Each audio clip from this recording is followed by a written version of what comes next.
बच्चों, आज के मैं अपने इस लेक्चर में आपको सेल वॉल के आगे के दो टॉपिक बताऊंगा। एक प्लाज्मोडेस्माटा, जिसे प्लाज्मोडेस्माटा भी कुछ लोग बोलते हैं, प्रोनाउंसिएशन कुछ भी कर सकते हैं आप, और दूसरा न्यूक्लियस। इन दो के बारे में मैं बताऊंगा आज। तो देखते हैं जरा प्लाज्मोडेस्माटा के बारे में।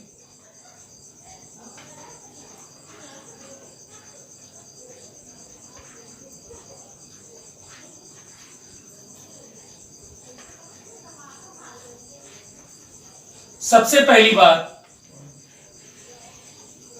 ये प्लाज्मोडेस्माटा होता क्या है? प्लाज्मोडेस्माटा का मतलब है cytoplasmic bridges between the two neighbour cells. आप इसे साइटोप्लाज्मिक भी कह सकते हैं, और आपको अच्छी तरीके से मालूम है कि cytoplasm is the part of protoplasm. तो साइटोप्लाज्मिक या protoplasmic bridge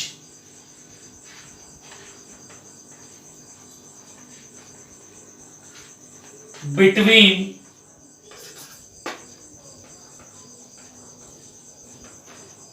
to near situated, कुछ लोग इसे एडजेसेंट भी कहते हैं, कुछ लोग इसे नेबर भी कहते हैं। तो नियर सिचुएटेड, अगल बगल सेल्स, दो अगल बगल प्रेजेंट, जस्ट एक दूसरे के अगल बगल प्रेजेंट सेल्स के बीच में जो साइटोप्लाज्मिक या प्रोटोप्लाज्मिक ब्रिज होता है उसे प्लाज्मोडेस्माटा कहते हैं। और ये बनाता कौन है? ऑर्गेनाइज्ड बाय, इसको बनाने का जो क्रेडिट है वो जाता है ईआर। ईआर बोले तो इंडोप्लाज्मिक रेटिकुलम का के थ्रू इसको ऑर्गेनाइज किया जाता है। और ईआर की जो टिब्यूल्स होती हैं, यानी ईआर टिब्यूल्स, मतलब पूरा पूरा ईआर नहीं, ईआर की जो टिब्यूल्स है, जो ट्यूब्स है, वो बनाने का काम करती हैं, जिन्हें डेस्मोटिब्यूल्स भी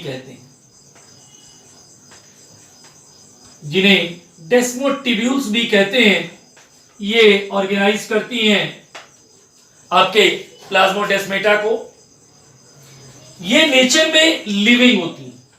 तो अगर आपसे कोई पूछे कि प्लाज्मोडेस्माटा, तो कंप्लीट प्लाज्मोडेस्माटा तो नॉन लिविंग है, लेकिन उसके अंदर कंटिन्यूअस साइटोप्लाज्मिक या प्रोटोप्लाज्मिक स्ट्रीमिंग बनाए रखने के लिए प्लाज्मोडेस्माटा का मेन फंक्शन तो आप समझ गए ना। It is responsible to maintain the continuous protoplasmic flow between the two neighbour cells, to adjacent cells, and that connection is made up by tubules, which are actually the ER tubules, and the specially name given to it is the desmotubules. तो ये living nature की डेस्मोटिब्यूल्स living होती हैं, but complete plasmodesmata को it is a part of the cell wall. तो इसको पूरे को लिविंग नहीं मान सकते, लेकिन इसके अंदर की जो डेस्मोटिब्यूल जो ईआर से जनरेट हुई हैं वो लिविंग नेचर की होती है। तो प्लाज्मोडेस्माटा है क्या, समझ में आया? एक बार अगर देखना चाहें तो मैं आपको डायग्राम के थ्रू दिखा देता हूं।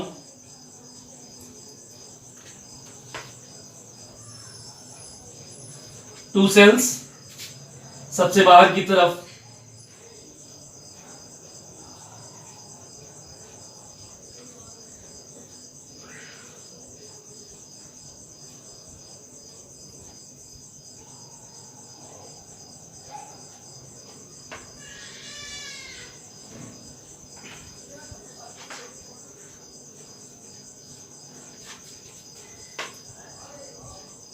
ये डॉटेड जो स्ट्रक्चर बनाई है, ये आपके डॉटेड स्ट्रक्चर मेंशन कर रही है आपके ये सेकेंडरी वॉल, ये भी secondary wall non living nature की होती है, ठीक है, एक्सटेंसिबिलिटी इसकी कम होती है। This one is primary wall,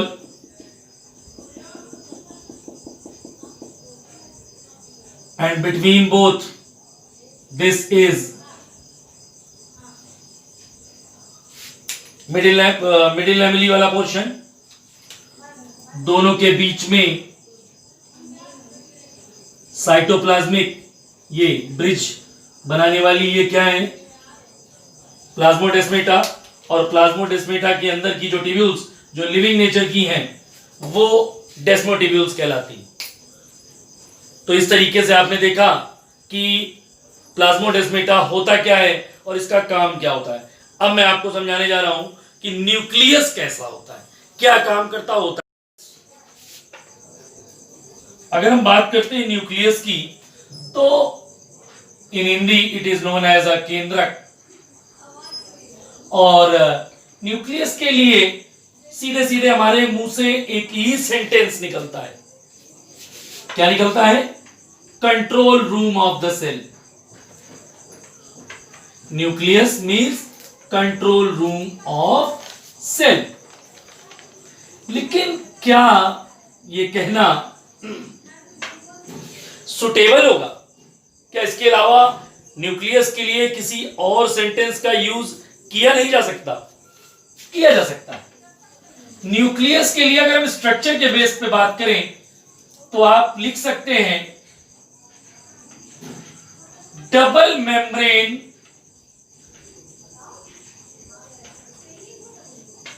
bounded protoplasmic structure, यानी दो मेम्ब्रेन से घिरी हुई। प्रोटोप्लाज्मिक क्या, एक सेंटेंस और जोड़ दें, ये ज्यादा बेटर कर देगा। डेंस प्रोटोप्लाज्मिक स्ट्रक्चर, यानी double membrane bounded dense protoplasmic structure known as nucleus. Control room होने के साथ साथ इसके अंदर इनक्लोज जेनेटिक इंफॉर्मेशन, क्योंकि जो डीएनए था ना वो इसी के अंदर रहता है। Enclosed genetic information, genetic informations को अपने अंदर रखते हैं ये क्रोमेटिन के फॉर्म में। क्रोमाप्लास्टीन, कलरफुल थ्रेड, जिन्हें फ्लेमिंग ने देखा था, यही chromatin during cell division dense होकर के क्रोमोसोम बनाते हैं, कलरफुल स्ट्रक्चर्स बनाते हैं। न्यूक्लियस को डिस्कवर्ड करने का जो क्रेडिट है, डिस्कवर्ड बाय रॉबर्ट ब्राउन। किसने डिस्कवर्ड किया था? रॉबर्ट ब्राउन ने डिस्कवर्ड किया था। कई बार ये पूछ लिया है भाई रॉबर्ट ब्राउन कहां से बिलोंग करते थे कहां के? तो एक्चुअली में रॉबर्ट ब्राउन जो थे वो इंग्लिश मतलब इंग्लैंड के रहने वाले थे। The English botanist, English botanist थे रॉबर्ट ब्राउन, जिन्होंने न्यूक्लियस यानी control room of the cell को डिस्कवर किया था। अब हम बात करते हैं भाई न्यूक्लियस की स्ट्रक्चर होती कैसी है। बिना स्ट्रक्चर देखे तो हमें समझ में नहीं आएगा। अब मैं आपको न्यूक्लियस का स्ट्रक्चर दिखाने जा रहा हूं कि होता कैसा है। आपके सामने ये न्यूक्लियस की स्ट्रक्चर है, ये न्यूक्लियस की आउटर मेम्ब्रेन, और इसके अंदर चूंकि मैंने अभी भी वर्ड यूज किया कि भाई ये एक डबल मेम्ब्रेन बाउंडेड स्ट्रक्चर है, ये इनर मेम्ब्रेन, और दोनों मेम्ब्रेन्स के बीच में ये दोनों मेम्ब्रेन जो हैं इनके बीच में प्रेजेंट जो स्पेस होता है इसे पेरी न्यूक्लियर स्पेस कहते हैं। This space is known as a perinuclear space. ठीक। अच्छा, कहीं कहीं पे आपने देखा होगा कि ये न्यूक्लियर मेम्ब्रेन डिसकंटिन्यूअस हो गई, तो जिस जगह पर डिसकंटिन्यूअस हुई इस जगह पर प्रेजेंट ये जो पोर है, that pores are known as a nuclear pore. और इन न्यूक्लियर पोर की पोरस कंडीशन, यानी न्यूक्लियर पोर्स में, इन न्यूक्लियर पोर्स में एक स्पेशल टाइप की न्यूक्लियोप्लाज्मिन प्रोटीन प्रेजेंट होती है, जिसकी वजह से कौन सी प्रोटीन प्रेजेंट है? न्यूक्लियोप्लाज्मिन प्रोटीन प्रेजेंट होती है। और इस न्यूक्लियोप्लाज्मिन प्रोटीन का जो नाम होता है, जिसकी वजह से ये न्यूक्लियर पोर मेंटेन हो रहा है, और इस न्यूक्लियर पोर वाली जगहों से ही इंडोप्लाज्मिक रेटिकुलम जुड़ा रहता है। अब इंडोप्लाज्मिक रेटिकुलम रफ और स्मूथ दोनों टाइप के, पर्टिकुलर किसी एक की बात नहीं कर रहे हैं। न्यूक्लियोप्लाज्मिक प्रोटीन जो होती है उसका नाम होता है एनुलस। इसके अलावा भी एक नाम होता है इसको नाम देते ब्लेब। तो आप इसे चाहे आप ब्लेब नाम दें चाहे एनुलस नाम दें, तो न्यूक्लियर पोर के चारों तरफ इस पोरस कंडीशन को मेंटेन करने के लिए प्रेजेंट प्रोटीन न्यूक्लियोप्लाज्मिन प्रोटीन एनुलस या ब्लेब के नाम से जानी जाती है। यह न्यूक्लियोप्लाज्मिन प्रोटीन और न्यूक्लियर पोर दोनों को कलेक्टिवली एक साथ न्यूक्लियर पोर कॉम्प्लेक्स के नाम से जाना जाता है। यानी दोनों के दोनों आपस में जुड़ करके न्यूक्लियर पोर कॉम्प्लेक्स बनाते हैं। यानी कंबाइंडली क्वेश्चन आ जाए, nuclear pore complex is not only formed by the nuclear pore but also nucleoplasmic protein is also participated in it। अच्छा, दोनों के बीच का स्पेस आपने देख लिया। अच्छा, आउटर मेम्ब्रेन पर आपको ये छोटे छोटे स्ट्रक्चर मैंने दिखाई है, ये है क्या? ये राइबोसोम है, प्रोटीन फैक्ट्री। किसी भी न्यूक्लियस में अगर डेवलप्ड न्यूक्लियस की बात कर रहे हैं तो 4 पार्ट होते हैं। न्यूक्लियर एनवेलप जो आउटर और इनर, और साथ साथ बीच के इंटर मेम्ब्रेनस स्पेस से भी जोड़ते हैं, इनसे मिलकर बना होता है। अंदर भरा हुआ फ्लूइड, ये जो आप देख रहे हैं, जो ग्राउंड सब्सटेंस है अंदर, उसे न्यूक्लियोप्लाज्म कहा जाता है।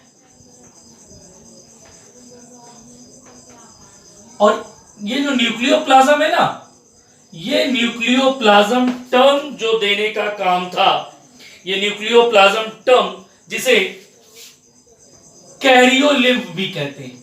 अब आप सोच रहे हैं कि इसके लिए कैरियोलिम्फ नाम क्यों यूज किया गया? तो आपको एक चीज मैं फिर से रिकॉल करा दूं या याद कर लीजिए, देख लीजिए। Scientifically for the nucleus the term which is utilized is known as carrion। Scientifically जो टर्म यूज किया गया है वो कैरियन है। तो भरा हुआ जो लिक्विड है उसे कैरियोलिम्फ कहा जाता है। और ये न्यूक्लियोप्लाज्म टर्म स्ट्रासबर्गर ने दिया था। Nucleoplasm term coined by Strasburger. Nucleoplasm term देने का जो क्रेडिट है वो स्ट्रासबर्गर को जाता है। अच्छा, इसके अंदर प्रेजेंट आपने थ्रेड देखी जो एक्चुअली में डीएनए, नॉन स्टोन प्रोटीन, ये वही थ्रेड हैं जिनमें जेनेटिक इंफॉर्मेशन बनती है, पड़ी रहती है, उपस्थित रहती है। और यही आगे चल करके डेंस होकर के ड्यूरिंग जब सेल डिविजनल फेजेस होती हैं तो यही आगे चल करके फॉर्मेशन कर देते हैं क्रोमोसोम का। इसके अलावा हिस्टोन प्रोटीन मेजर तो यही है, little bit quantity of RNA is also present. And ये सारी स्ट्रक्चरें जो भी आपने पढ़ी ये क्रोमैटिन बनाती है। धागे जो है ये क्रोमैटिन के नाम से जाने जाते हैं। और क्रोमैटिन को डिस्कवर्ड करने का, क्योंकि क्रोमैटिन को क्रोमैटिन नाम क्यों दिया गया? क्रोमा प्लस टीन, ऐसे टीन माने धागे, क्रोमा मींस कलरफुल, कलरफुल धागों को क्रोमैटिन कहा गया। और फ्लेमिंग ने सबसे पहले इन्हें स्टेन करके देखा था। ठीक, आपने देखा कहीं कहीं पर ये धागे पतले थे, कहीं कहीं पर डेंस थे। मैं वर्बली आपको बता रहा हूं, जो डेंस है जहां पर ये लूप में कन्वर्ट होते हैं तो उस जगह पर ये डेंस हो गए, उन्हें कहते हैं हेट्रोक्रोमैटिन। वैसे जो थिन है उन्हें कहेंगे यूक्रोमैटिन।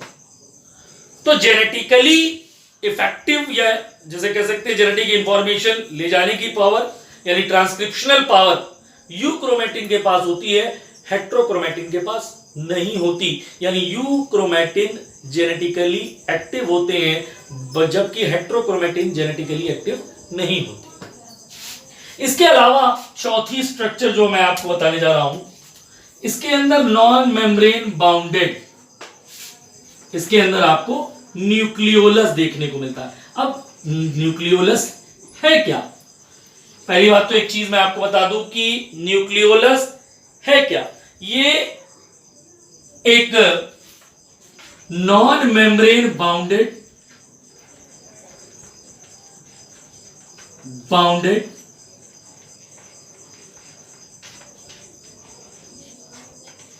एमॉर्फस स्ट्रक्चर, जिसे सबसे पहले रिपोर्ट किया था, देखा था फोंटाना ने, जबकि टर्म जो दिया था, नाम जो आप देखते हैं nucleolus, in Hindi it is known as a केंद्रिका, यह नाम दिया था बोमेन ने। तो नाम दिया बोमेन ने, देखा फोंटाना ने। इनका काम क्या था? It is the site for ribosome organisation, ribosome निर्माण के लिए, राइबोसोम ऑर्गेनाइजेशन। यही रीजन है कि इन्हें राइबोसोम की फैक्ट्री के नाम से भी जाना जाता है। अब देखते हैं कि भाई न्यूक्लियोलस राइबोसोम फैक्ट्री भी है। अच्छा, दूसरी बड़ी बात आपको एक चीज बता दूं कि ये न्यूक्लियोलस लेट प्रोफेज में, during the cell division, late prophase में डिस्ट्रॉय हो जाता है, डिजेनरेट हो जाता है। लेकिन जैसे ही टीलोफेज स्टेज आती है ये फिर से दिखने लगता है। तो आपने 4 स्ट्रक्चर टोटल देखी। पहली स्ट्रक्चर देखी न्यूक्लियर इनवेलप, आउटर और इनर। अच्छा, एक छोटी सी चीज मैं बता दूं, ये वैसे तो आउट ऑफ सिलेबस कह सकते हैं। जो इनर न्यूक्लियर मेम्ब्रेन है ये अंदर से एक पतली मेम्ब्रेन के थ्रू सपोर्टिव यानी लाइंड होती है, और इस पतली थिन मेम्ब्रेन को न्यूक्लियर लैमिना नाम दिया जाता है। यानी इनर न्यूक्लियर मेम्ब्रेन की खास बात थी it is lined by the nuclear lamina, और आउटर न्यूक्लियर मेम्ब्रेन की खास बात थी कि इसके पास प्रेजेंट था राइबोसोम, इसकी सरफेस पर प्रेजेंट थे, और प्रेजेंट थे न्यूक्लियर पोर कॉम्प्लेक्स, जहां से इंडोप्लाज्मिक रेटिकुलम जनरेट हुए थे।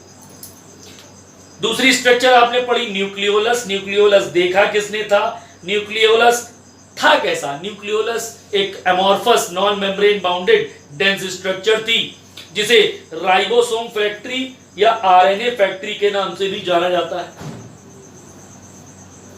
इसे देखा था फोंटाना ने, नाम दिया बोमेन ने। अंदर भरा हुआ लिक्विड जिसमें वेरियस एंजाइम्स प्रेजेंट होते हैं, ग्राउंड सब्सटेंस की तरीके से बिहेव करता है, उसे कहते हैं न्यूक्लियोप्लाज्म। और क्रोमैटिन के बारे में देखा। न्यूक्लियस का काम क्या था? Control room of the cell. इसके अलावा जेनेटिक इंफॉर्मेशंस को भी इधर से उधर ले जाना। तो यहां पर आपका स्ट्रक्चर न्यूक्लियस का खत्म हुआ। आज के लेक्चर में आपने न्यूक्लियस और प्लाज्मोडेस्माटा के बारे में इंफॉर्मेशन गेन की। आई होप मेरा ये लेक्चर आपको अच्छा लगा होगा। नोट डाउन जरूर करिएगा नोट्स के थ्रू, ताकि नोट्स मेंटेन करते चलिए parallel. and stay safe, stay home. Goodbye.